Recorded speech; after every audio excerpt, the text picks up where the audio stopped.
because for the development of the country, if we think that only through a debt relief that we can come out from this crisis, that is the wrong way to think about it. Almost immediately you can. Technically, you cannot be kept in default. We are walking in a very narrow corridor. In 30 years, we attracted $15 billion. So that's about $500 million average in a year. A minor spike can completely put us through away from the stability road. When you talk of FDI, it's not merely saying come and invest. Any investor looks at a return and has to also look at stability and consistency. Welcome to the inaugural video session on Market Vibes presented by CA Sri Lanka. I'm your host today, Oshada Divas Gunasekara. In this first episode, we will look at how Sri Lanka's financial recovery will pan out over the next few years, and also look at debt management and the challenges and opportunities that are arising for Sri Lanka amid the new kind of conditions that are evolving in the global context. So joining us today, we have two distinguished guests, Mr. Dhananath Fernando, Chief Executive Officer at Advocata Institute, and Mr. Maninda Wickramasinghe, Managing Director and CEO of Fitch Ratings Lanka Limited. So let's dive right into the conversation. If I can bring Dhananath in first. So Dhananath, Sri Lanka has made good progress in the external debt restructuring recently. I think the commercial debt restructuring is what we are looking to finalize maybe over the next few weeks. Given that the ISB restructuring is now focused on macro-linked bonds, and probably Sri Lanka's growth forecasts by the IMF might be on the conservative side. So we might be paying out more than the baseline scenario. Do you think in that kind of scenario, the debt relief that we are getting will be sufficient? That's a tough question to answer, Oshada, because the more relief we get is better, but it also has to be compared with the growth projections that we have, as you have very correctly said. My view is, if we are looking at because for the development of the country, if we think that only through a debt relief that we can come out from this crisis, that is the wrong way to think about it, because the solution is the economic growth. Because when we grow only, we will come out, even if we get the best, let's say if they, hypothetically, if they cut down 100% debt, it is not an assurance that we will come out of the crisis if we don't grow the economy.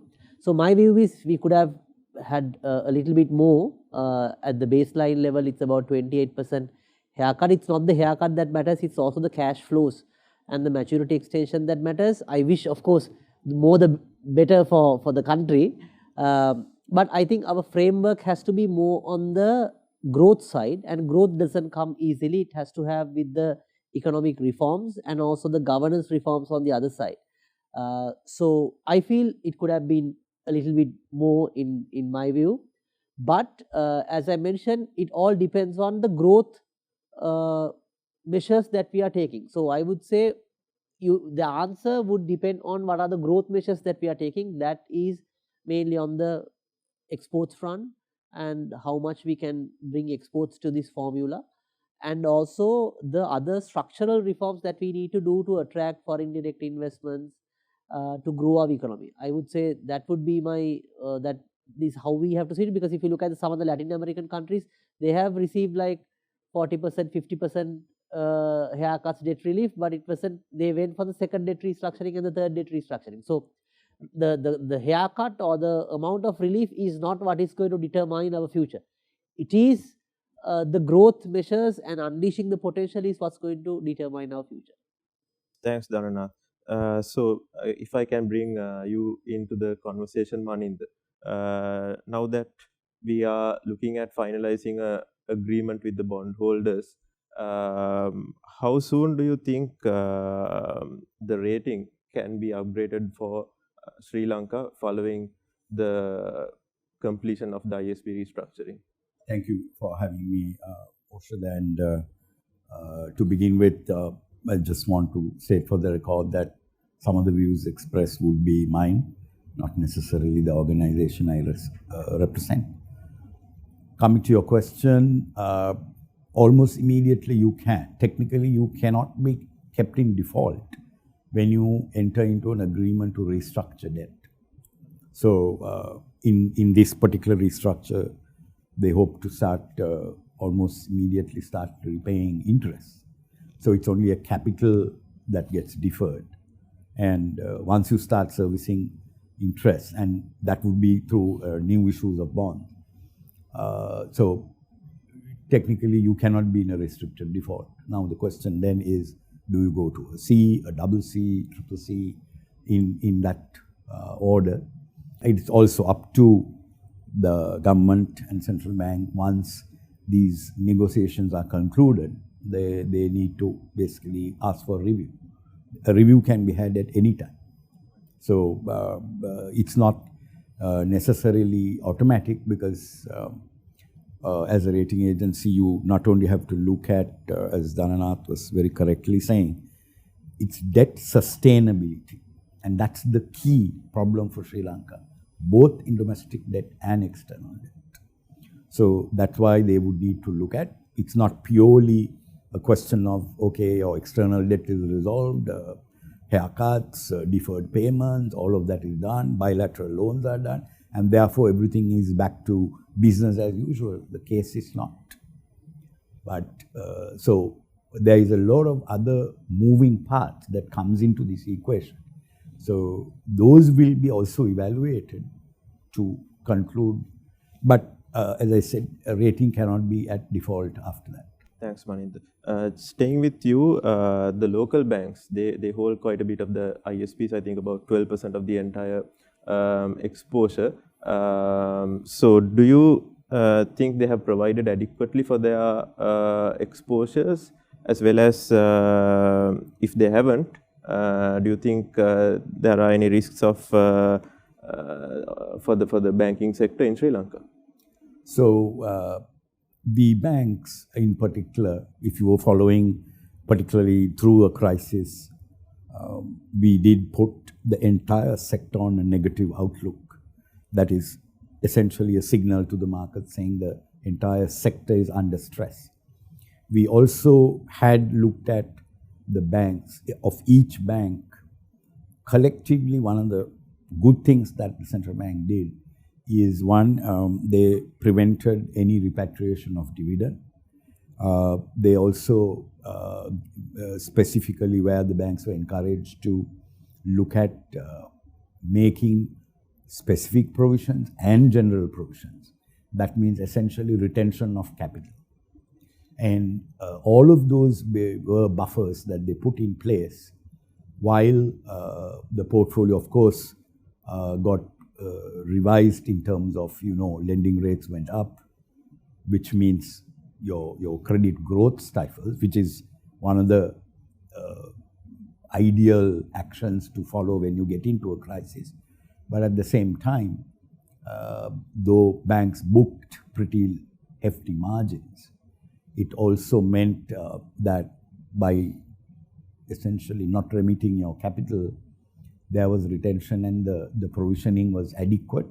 And as a signal to the market, you would have seen that about 6 months ago, we took the outlook out to stable, back again to stable. And we have done reviews of all the DC banks and some of the mid-sized banks where we have affirmed the rating. So that's a signal that the banking system is stable. Thanks, Maninda. So moving on to the next question, I think leaving the election uncertainty aside, as Dhananath mentioned, I think we have to look at growth, which will support the debt sustainability. Now, with this ISB restructuring, I think we will get some breathing space till about 2028 for us to really put the economy on track and look at growth.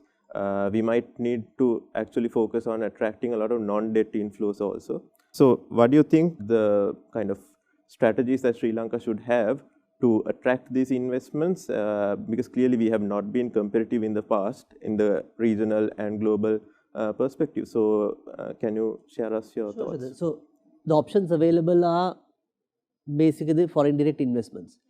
And we know the problem for a long time. What is the issue with the foreign direct investment? We haven't reached $2 billion ever on foreign direct investment. If you are lucky, we get about 1 billion. Even most of the time, it's less than 1 billion. Just to provide you statistically on the context, our remittances for a month is about 500 million US dollars. So basically, what we having a massive setup like the BOI, what we collect from for a year as FDIs is covered by 2 months by our remittances. So that is not at all like a satisfactory status. So I think the economic transformation bill which brought in, I have my criticism on it, but I think it's addressed a critical issue on this land issue. Because for an investor, for a foreign direct investor, when they come, there's no land available in Sri Lanka. When I say no land, there's enough land, but it's all with the government. 82% of the land is owned by the government, and under that context, no investor can come and invest because there are no adequate lands, and most of the export processing zones, the land is already occupied, especially in the hot zones like what is closer to the ports, the Biyagama and all those zones. About 95% of the land is occupied. So that is one critical thing that we need to do. The second thing is also on the cutting down some of the red tape, because investors, as we all know, BOI was supposed to be a one-stop shop, but it becomes a one more stop every time when an investor comes. So that's the second thing that we need to do. I think the third is on the tourism sector and on the remittances, maybe upskilling of some of the skills that we are exporting is maybe one option, and also the service exports, because we also need to understand we all want to move to manufacturing, but when we are moving to manufacturing, the carbon emissions, that all has to be counted. So it's not easy. It was not the world that it was like 20-30 years ago. So I think those are the areas that we have to focus. I would say mainly target on the foreign direct investments, but also not only like the production or the manufacturing, but also consider the services exports. For that, we have to look at the basics: land, labor, capital, and entrepreneurship. So wherever which is restricting, we have to release that, or like to unleash the barriers, so then we can attract the non-debt investments. Thanks, Dhananath. Maninda, would you like to add your thoughts on this? Yeah, sure. I think taking a cue from what Dhananath said, FDI is absolutely critical. Just to put it in perspective, in 30 years, we attracted $15 billion. So that's about $500 million average in a year. That's it. And as he says, we get remittances in multiples of more than that. So what it says is that we have failed. Now, we don't need to look at the region, but Sri Lanka has resources. We have to make resources available. He mentioned land. Land is one of them. Now, what do you want to do with land? Do you want to get a block of land and buy it on one day at 5 million, keep it for 5 years and sell it at 10 million and say you got a 100% capital gain?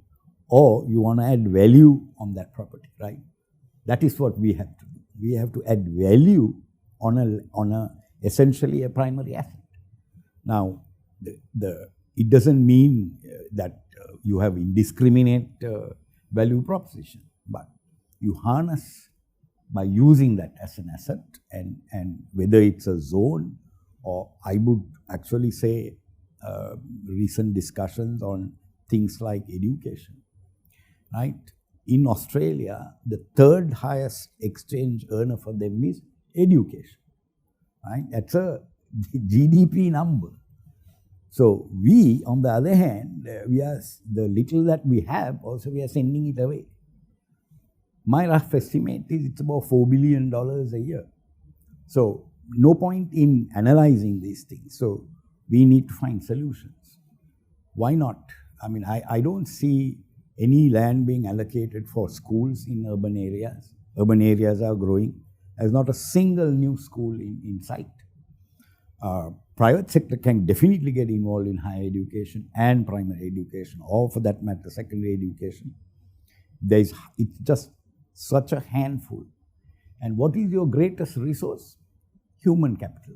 What have we done with it?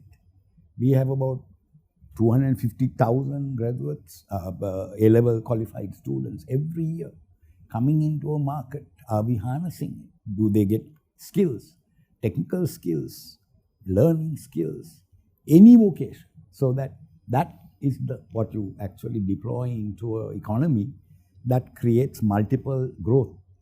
Now, there are many examples, but I just took this. This is a low-hanging fruit, right? And we need to find mechanisms of government does not have money now.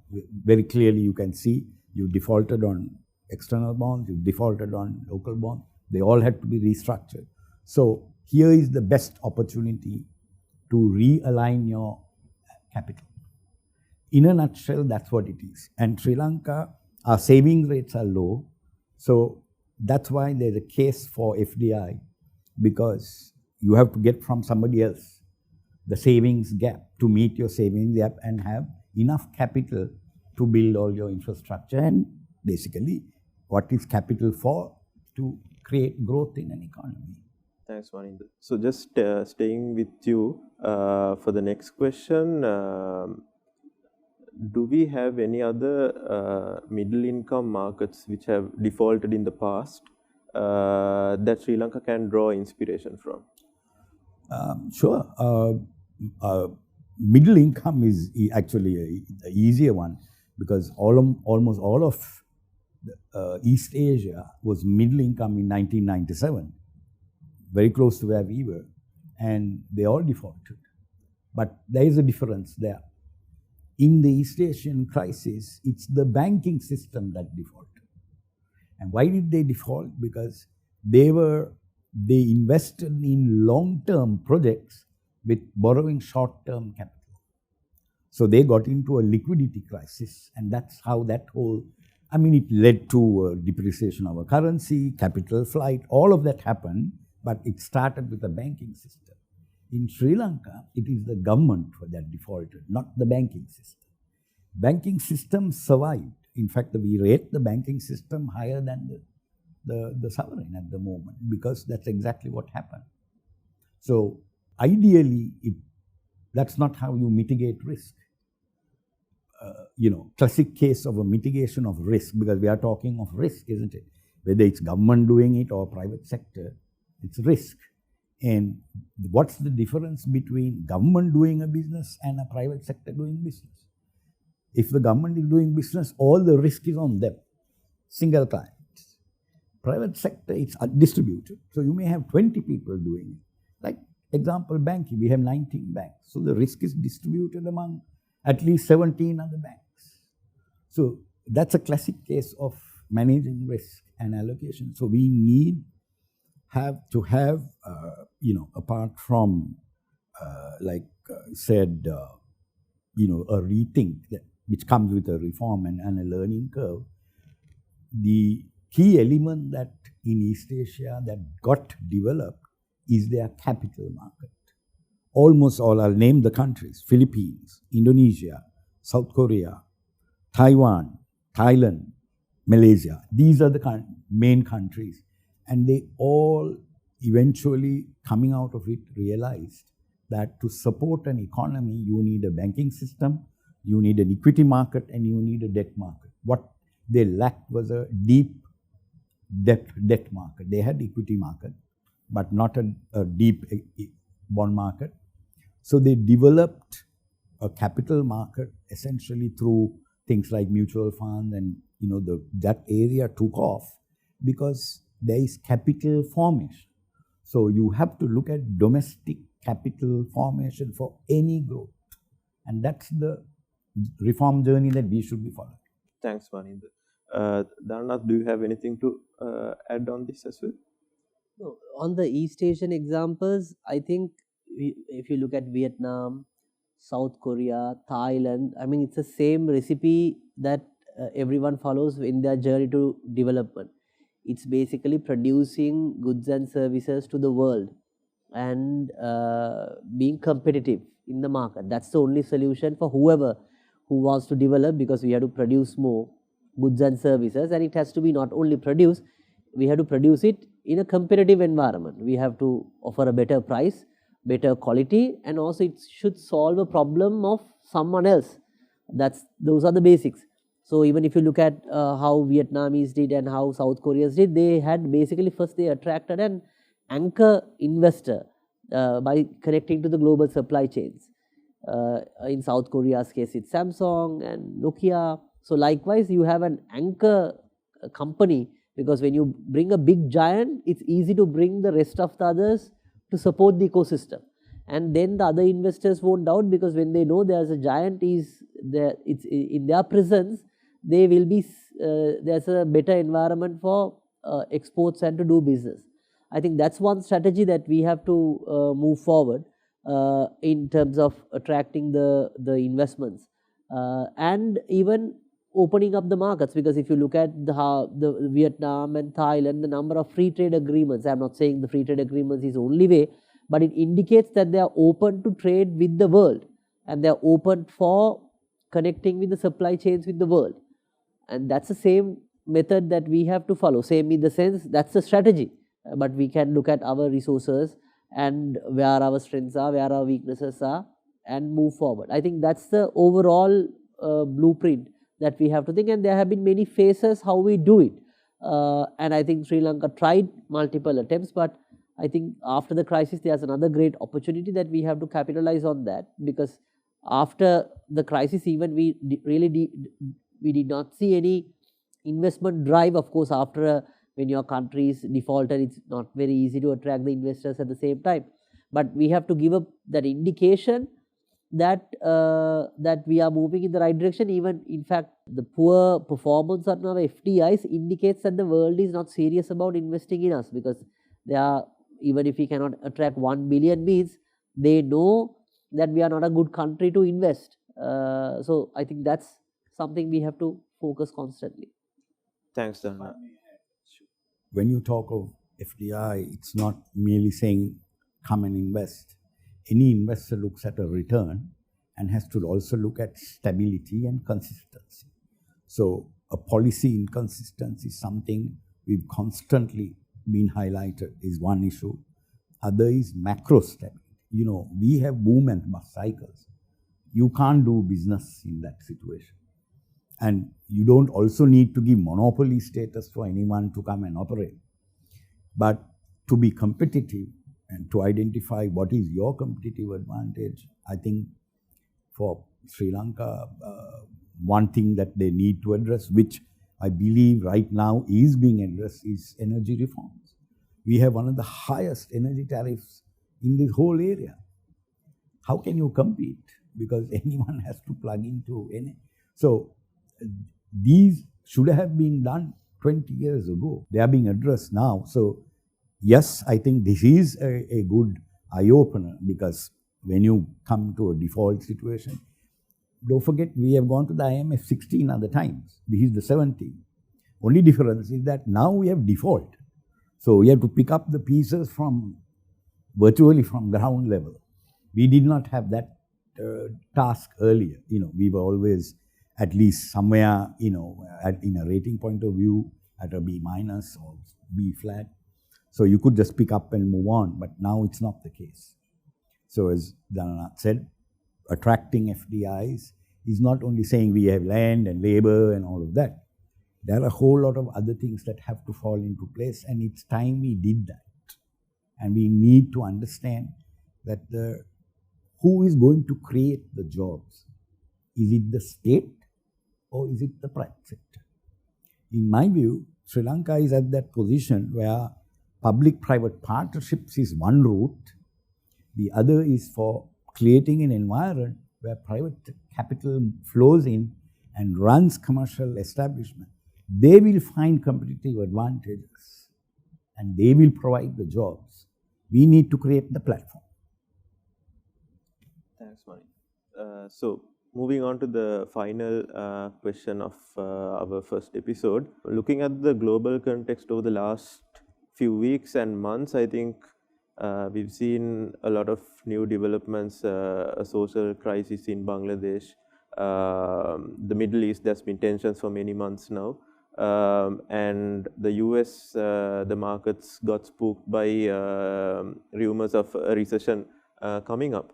So Dhananath, if you could take this first, what are kind of the risks you see to our recovery and also the opportunities that can come out from these developments?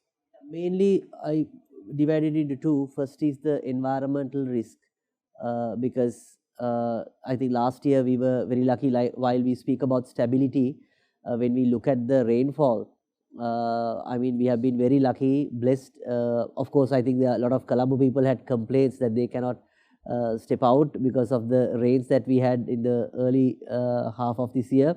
But it is what saved most of the energy prices. Even the 22% tariff reduction was mainly fueled in a way by the renewable energy shift in the power generation. But it can also go in the other direction. If there's a drought or if there's a environmental issue, then we get it will affect our stability and the growth on one side. Second is the geopolitical risk. What is happening in Bangladesh is concerning. Also, being at a very geopolitically sensitive place with US elections coming up, and unstable South Asia is not good for us. What we see is in Bangladesh can easily come back to us, and even a small interruption in this entire chain can disrupt the entire stabilization process. And also, we do not want to be in between a massive geopolitical battle, because we need everyone's support and assistance to move forward. Even the fuel prices go up because of the Middle Eastern issue, then we are again back in trouble. So I think there are multiple risks on the geopolitical front and the environmental front, and even it can be some smaller interruption even in the local market, like what we saw on the Easter attack, because as I mentioned, we are walking in a very narrow corridor.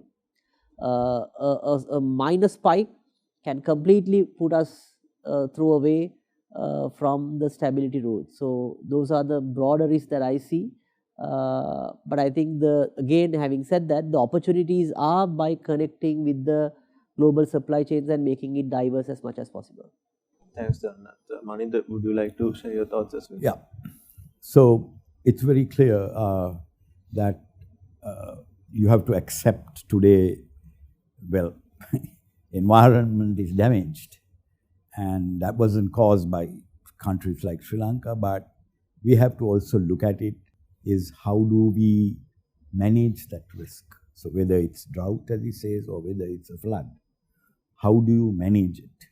And we need to think ahead, not when it has happened and then looking at what do we do, like crisis management. Of course, crisis management is important because human lives matter.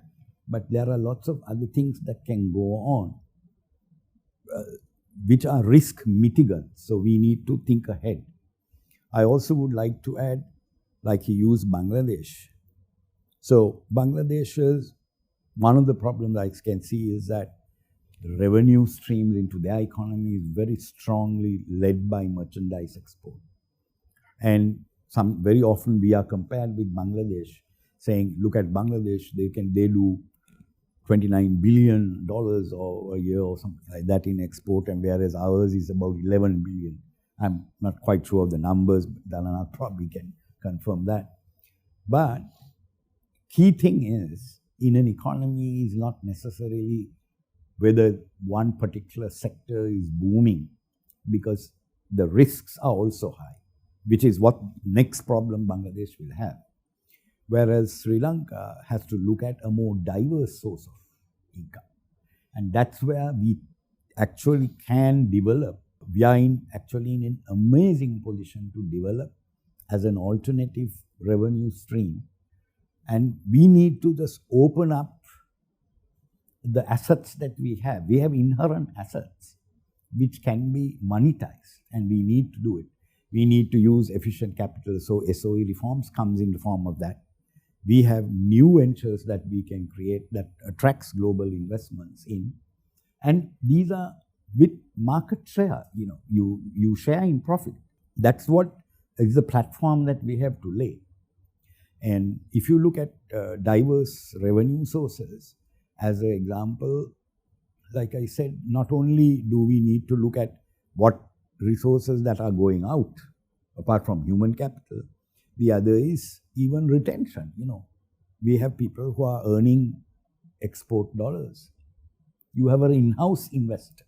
Are we looking at an in-house investor? Sometimes we are looking at international bonds. If FDI is coming from outside, we are not even looking at inside. We have an in-house client. So that's the easiest one to handle.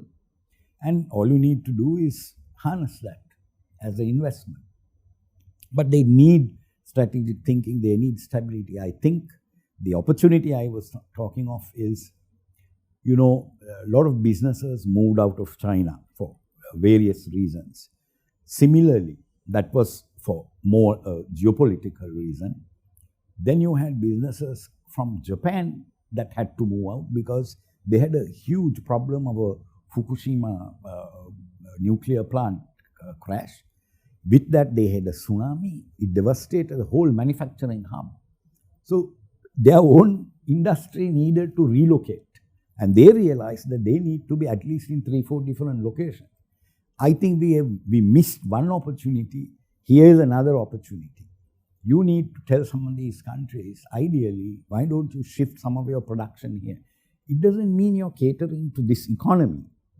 We have infrastructure in place where it's about turnaround time, right? You're closest to a shipping lane. You bring knockdown form or even raw material, fix it, and if you can ship it out in the fastest possible time, that's a competitive advantage.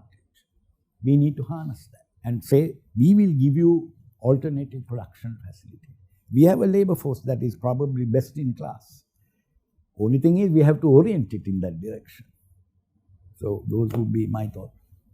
Thanks, Maninda. Thanks, Dhananath, for sharing your very valuable insights today. So with that, we'll conclude our first episode. Thank you very much.